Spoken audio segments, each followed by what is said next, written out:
Medigadda barrage దగ్గరికి ఇవాళ మంత్రులు వెళ్తా ఉన్నారు. అయితే మంత్రులు వెళ్తా ఉన్నారు, అక్కడ పవర్ పాయింట్ ప్రజెంటేషన్ కోసం కూడా ఏర్పాట్లు చేసిండ్రు. అయితే ఏం జరుగుతూ ఉందంటే అక్కడ మేడిగడ్డకు సంబంధించినటువంటి ఇంజనీర్లు ఎవరైతే ఉంటారో నేను కాదు అంటురట. నేను కాదు ఎవరు చెప్పాలి, ఏం చేయాలని అర్థం కాని పరిస్థితి. మరి మొన్నటిదాకా కథలన్నీ చెప్తున్నారు గారు నాయన, ఏంది మీ కథ ఏంది అసలు?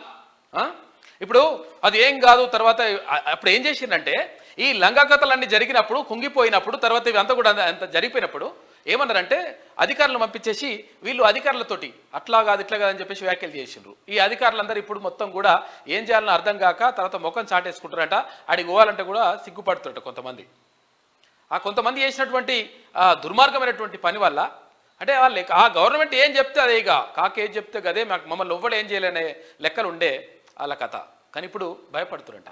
ఇవాళ మంత్రుల బృందం, రాష్ట్ర ప్రభుత్వం నుంచి మంత్రుల బృందం అక్కడికి మేడిగడ్డకు వెళ్తూ ఉంది.